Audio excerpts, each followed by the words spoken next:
Hello student, देखिए इससे पिछले वीडियो में हम लोगों ने जो है अप्लाइड मैकेनिक्स के इंट्रोडक्शन के बारे में देखा हुआ था। ठीक है कि मैकेनिक्स होता क्या है, और हमने आपको अप्लाइड मैकेनिक्स के बारे में जो है बताया हुआ था, उसके इंट्रोडक्शन के बारे में कि अप्लाइड मैकेनिक्स जो है वह क्या होता है। ठीक है, तो उसमें हमने आपको अप्लाइड मैकेनिक्स में सबसे पहले ये बताया हुआ था कि जो है हमारा साइंस क्या है, इसके बारे में हम लोगों ने डिस्कस किया हुआ था। फिर हमने मैकेनिक्स के बारे में बताया था आपको, फिर अप्लाइड मैकेनिक्स के बारे में हम लोगों ने चर्चा किया हुआ था। ठीक है, और फोर्स के बारे में जो है हम लोगों ने डिस्कस किया हुआ था। तो देखिए एक बार अगर हम लोग फोर्स की जनरली तौर पर बात करें कि फोर्स होता क्या है, तो देखिए हमने फोर्स में सबसे पहली चीज आपको बताया था कि बल होता क्या है। ठीक है, तो बल में हमने बताया था कि जब भी हम किसी वस्तु की बात करते हैं या किसी भी ऑब्जेक्ट पे जब हम बल लगाते हैं तो कहा जाता है कि बल वह बाह्य कारक है जो किसी भी वस्तु की स्थिति को या तो परिवर्तित करता है या फिर परिवर्तित करने का प्रयास करता है, उसी को हम बल कहते हैं। ठीक है, और हमने आपको बताया था कि यह जो बल है, देयर आर 3 टाइप्स। हमने 3 प्रकार के यहाँ पे बलों के बारे में डिस्कस किया हुआ था। पहला जो था वो आपका टेंसाइल फोर्स था, दूसरा जो था वह कंप्रेसिव फोर्स था, और तीसरा जिसके ऊपर हम लोगों ने डिस्कस किया था वह आपका शियर फोर्स था। ठीक है, तो 3 प्रकार के बलों के बारे में हमने आपको बताया था कि पहला जो है वह आपका टेंसाइल फोर्स है, दूसरा जो कि कंप्रेसिव फोर्स है, और तीसरा जिसे हमने शियर फोर्स कहते हैं। होता क्या है इन तीनों में, अगर देखा जाए कि जब भी किसी ऑब्जेक्ट की बात करें हम लोग, अगर यहाँ पे कोई भी ऑब्जेक्ट है, अगर इसके ऊपर टेंसाइल फोर्स लगाया जाए तो होता क्या है कि ये इनके अणुओं में जो है विस्थापन उत्पन्न कर देते हैं। यदि यहाँ पे सिमिलर फोर्स लगा दी जाए और ये बल उन वस्तुओं को अपनी तरफ खींचने का प्रयत्न करते हैं तो ऐसे फोर्स को हम टेंसाइल फोर्स के नाम से जानते हैं।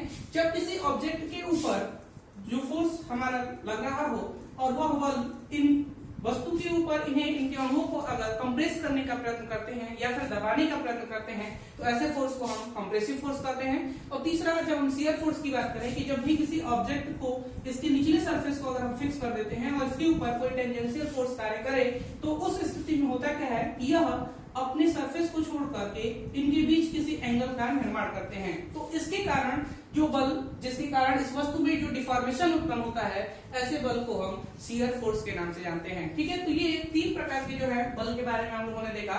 इसमें अब हमें पढ़ना है कुछ टॉपिक्स जो है वो फिजिक्स से रिलेटेड है, इसमें हमें उनकी क्वांटिटी के बारे में जो है वो डिस्कस करना है। तो ध्यान दीजिएगा, सबसे पहले अगर हम लोग क्वांटिटीज की बात करें कि क्वांटिटीज है क्या, तो देखिए अगर हम पूरे यूनिवर्स की बात करें तो पूरे यूनिवर्स में जो भी चीजें हमें दिखाई देती हैं वो टोटल चीजें जो है वो क्वांटिटी के रूप में है। और इन क्वांटिटी को जनरली तौर पे अगर मैथमेटिक्स रूप में देखा जाए तो 2 पार्ट्स में जो है वो डिवाइड किया गया है। और फिजिकल वस्तुओं के आधार पर देखा जाए, यानी उनके भौतिक गुणों के आधार पर देखा जाए तो ये 2 प्रकार के होती हैं। जिससे पहला अगर हम लोग बात करें जिसे हम लोग फंडामेंटल क्वांटिटीज कहते हैं, पहला जो होता है इसमें उसे हम लोग फंडामेंटल क्वांटिटी कहते हैं, और जो दूसरा होता है उसे हम लोग डिराइव्ड क्वांटिटी के नाम से जानते हैं। फंडामेंटल क्वांटिटी की अगर हम लोग बात करें कि फंडामेंटल क्वांटिटी होता क्या है, दैट मींस इसे जनरली तौर पे कहा जाता है कि which quantity that is not dependable on the another quantity, that quantity is known as fundamental quantity. यानी ऐसी राशियां अगर साधारण भाषा में हिंदी में कहें तो इसे हम राशि कहते हैं। और ये ध्यान रखिएगा, फंडामेंटल क्वांटिटी को हम लोग मूल राशि के नाम से जानते हैं। अभी हमने आपको डिफिनेशन के तौर पे बताया कि which quantity that is not dependable on the another quantity, that's quantity is known as fundamental quantity. यानी ऐसी राशियां जो किसी अन्य राशियों पर आश्रित नहीं होती हैं उन्हें हम फंडामेंटल क्वांटिटी के नाम से जानते हैं। और दूसरी तौर पे अगर हम डिराइव्ड क्वांटिटी की बात करें जिसे हम लोग हिंदी में व्युत्पन्न राशियां कहते हैं, ठीक है, व्युत्पन्न राशियां कहते हैं, यानी which quantity that is totally depend on the fundamental quantity, that quantity is known as derived quantity। यानी ऐसी राशियां जो पूर्ण रूप से मूल राशियों पर आधारित होती हैं उन राशियों को जो है हम डिराइव्ड क्वांटिटी के नाम से जानते हैं। लेकिन इन दोनों राशियों को जनरली तौर पर देखा जाए तो मूल राशियों की जो संख्या है वह टोटली फिक्स्ड है, यह 7 होती है। जनरली तौर पे इसमें से एक राशि को जो है हटा दिया गया है और प्रेजेंट टाइम में जो फंडामेंटल क्वांटिटी है वो सिर्फ 6 ही है, जिसमें मुख्यतः पहले की बात करें तो इसमें पहला जो है वो लंबाई है, दूसरा द्रव्यमान है, तीसरा ताप है, चौथा समय, पांचवा ज्योति तीव्रता है, विद्युत धारा है और सातवां पदार्थ की मात्रा है। इस पदार्थ की मात्रा को ही जो है अब वर्तमान समय में इसके कुछ अपने डिमेरिट्स के कारण इन्हें जो है हटा दिया गया है। तो ये हमारी जो मूल राशियां होती हैं इनकी जो संख्या है वो टोटली फिक्स है, जो 7 होती है। ध्यान रखिएगा, वर्तमान में अब इन राशियों की संख्या घटकर 6 हो चुकी है। अब हम बात करें व्युत्पन्न राशियों की, तो ऐसी राशियां जो पूर्ण रूप में जो है फंडामेंटल क्वांटिटी पे डिपेंड होती हैं उसी को हम जो है व्युत्पन्न राशियां कहते हैं। जैसे जनरली तौर पे अगर हम लोग देखें तो यह अगर हम क्षेत्रफल की बात करें तो जो हमारा क्षेत्रफल है इसके लिए हमें 2 चीजों की आवश्यकता होगी। जैसे हम लंबाई और गुणे चौड़ाई की बात करें, अगर देखा जाए इनके यूनिट्स के बारे में तो जनरली तौर पे जैसे अगर हम लोग देखें तो लंबाई को हमेशा हम किसे मेजर करेंगे, मीटर में। तो यहाँ पे अगर हम क्षेत्रफल को मेजर करने की बात करें तो लंबाई को भी हम मीटर में मेजर करते हैं और चौड़ाई को भी हम मीटर में जो है मेजर करते हैं। दैट मींस अगर हम यहाँ पर देखें कि जो हमारा क्षेत्रफल है वह किसके ऊपर डिपेंड कर दिया, तो इस m स्क्वायर के, और यह m अपने आप में क्या है, एक फंडामेंटल क्वांटिटी है। तो ध्यान रखिएगा कि जो भी डिराइव क्वांटिटी है वो सभी डिराइव क्वांटिटी पूर्ण रूप में फंडामेंटल क्वांटिटी पे जो है वो बेस्ड होती है। जबकि अगर हम फंडामेंटल क्वांटिटी की बात करें तो यह पूर्ण रूपेण जो है स्वतंत्र होती है, यह व्युत्पन्न राशियों पर भी डिपेंड नहीं होती है या फिर किसी अनदर क्वांटिटी पे भी जो है वो डिपेंड नहीं होती है। इस चीज को ध्यान रखिएगा। यह तो थी उसकी क्वांटिटी बेसिस पे, यानी फिजिकल जो भी वस्तुएं हैं उनके बेसिस पे जो हमारी क्वांटिटी है वो जनरली तौर पे 2 भागों में देखा गया, एक जिसे हम फंडामेंटल क्वांटिटी का है और दूसरा डिराइव क्वांटिटी का है। अगर हम इसे मैथमेटिकल बेसिस पे देखें कि जो हमारी क्वांटिटी है वो कितने प्रकार की होती है, तो यह ध्यान दीजिएगा कि ये जनरली तौर पे 2 प्रकार की होती है। यानी जो हमारी क्वांटिटी है according to mathematics there are 2 types. The first is the scalar quantity and second is the vector quantity. First scalar quantity, जिसे हम अगर भिन्न बात करें जिसे अदिश राशि कहते हैं, और वेक्टर की बात करें इसे हम लोग सदिश राशि के नाम से जानते हैं। ध्यान रखिएगा, अभी लेटेस्ट वर्तमान में एक और क्वांटिटी आ चुकी है जिसे हम लोग टेंसर क्वांटिटी के नाम से जानते हैं। अभी तक हम लोगों ने 2 ही क्वांटिटी पढ़ा था, नेक्स्ट जो है एक टेंसर क्वांटिटी आ चुकी है। अब बात करें सबसे पहले अगर हम लोग स्केलर क्वांटिटी की कि स्केलर क्वांटिटी होती क्या है। दैट मींस कहा जाता है कि ऐसी quantity which quantity we have represent only magnitude, which quantity we have represent only magnitude, that quantity is known as scalar quantity. That means अगर हम साधारण भाषा में कहें कि ऐसी राशियां जिन्हें व्यक्त करने के लिए हमें सिर्फ मैग्नीट्यूड या साधारण भाषा में हिंदी में कहें तो परिमाण, ध्यान रखिएगा परिणाम नहीं बल्कि परिमाण है ये, ठीक है। तो ऐसी राशियां जिन्हें व्यक्त करने के लिए हमें सिर्फ और सिर्फ परिमाण की आवश्यकता होती है, दिशा की आवश्यकता नहीं होती, ऐसी राशि को जो है हम स्केलर क्वांटिटी के नाम से जानते हैं। और दूसरा अगर हम वेक्टर क्वांटिटी की बात करें तो which quantity we have represent magnitude and directions. ध्यान रखेंगे कि इन वेक्टर क्वांटिटी मैग्नीट्यूड के साथ साथ हम डायरेक्शन के बारे में भी जो है उसके बारे में स्टडी करते हैं। तो ऐसी क्वांटिटी को जो है हम वेक्टर क्वांटिटी के नाम से जानते हैं। ध्यान रखिएगा कि यहाँ पे हम मैग्नीट्यूड और डायरेक्शन दोनों की ही बात करते हैं। तो इसकी अगर हम एग्जांपल की बात करें तो साधारण तौर पे देखिए जितने भी हमारी फंडामेंटल क्वांटिटी हैं वो सभी जो है वह स्केलर क्वांटिटी के अंतर्गत आती हैं। यानी कि एग्जांपल के तौर पे देखें तो यह हमारा लेंथ, मास, टाइम, तो बेसिकली तौर पे जितनी भी फंडामेंटल क्वांटिटी हैं वो सभी जो है वो हमारी एक स्केलर क्वांटिटी है। और अगर हम वेक्टर क्वांटिटी की बात करें तो इनके अलावा जितने भी क्वांटिटी हैं वह सभी जो है हमारे वेक्टर क्वांटिटी की, जैसे एरिया की अगर हम लोग बात करें तो इसके अंतर्गत हम वेक्टर क्वांटिटी के जस्ट कुछ एग्जांपल्स और हैं जिसमें कभी कभी डिफरेंस भी पूछे जाते हैं, just like distance and displacement.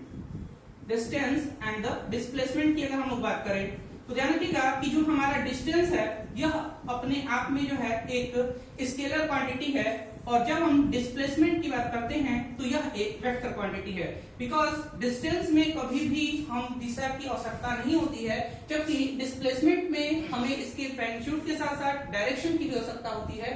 तो इन दोनों के बीच जस्ट लाइक अगर हम स्पीड एंड वेलोसिटी की बात करें ध्यान रखिएगा कि स्पीड भी जो है वो हमारी एक स्केलर क्वांटिटी है और जो हमारी वेलोसिटी है वह अपने आप में जो है वह एक क्या है, वेक्टर क्वांटिटी है। तो अगर हम इसके एग्जांपल की बात करें तो देखिए यहाँ पे दो साधारण से मिल गए अभी आपको, एक तो डिस्प्लेसमेंट, उसके बाद वेलोसिटी। तो बहुत सारे एग्जांपल है और जनरली तौर पे जो हमारे डिराइव्ड क्वांटिटी है उनमें से बहुत सारे जो है वह वेक्टर क्वांटिटी के अंतर्गत आते हैं। नेक्स्ट अगर हम टेंसर क्वांटिटी की बात करें तो इसका सबसे बेस्ट, इसे हिंदी में हम लोग प्रदिश राशि के नाम से जानते हैं, प्रदिश राशि के नाम से जानते हैं। और यह जो हमारा प्रदिश राशि है इसका सबसे बेस्ट एग्जांपल है मोमेंट ऑफ इनर्शिया।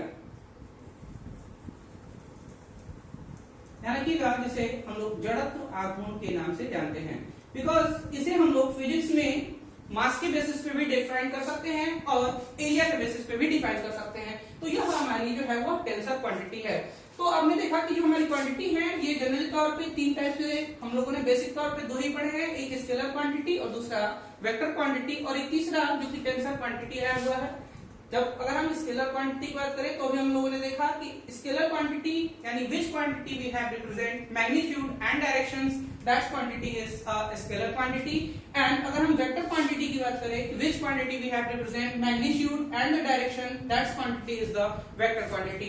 तो इन दोनों ही क्वांटिटीज के बारे में हम लोगों ने देखा। इस बेसिस पे हम इनके डायमेंशंस और यूनिट्स की बात करते हैं, क्योंकि मैकेनिक्स में इंट्रोडक्शन वाले चैप्टर में ही बहुत सारे टॉपिक्स हैं जिसमें हमें डायमेंशंस उनके फाइंड आउट करने हैं और साथ ही साथ उनके यूनिट्स के बारे में भी देखना है। तो यह बात तो की गई क्वांटिटी की। अगर हम इसके यूनिट की बात करें, जैसा कि आपने देखा था कि जो टोटली हमने कहा कि फंडामेंटल क्वांटिटीज हैं यह टोटली रूप से स्वतंत्र होते हैं, तो इनको मेजर करने के लिए जो हम यूनिट यूज करते हैं उसी को हम फंडामेंटल यूनिट्स के नाम से जानते हैं। ध्यान दीजिएगा कि जो भी फंडामेंटल क्वांटिटी हैं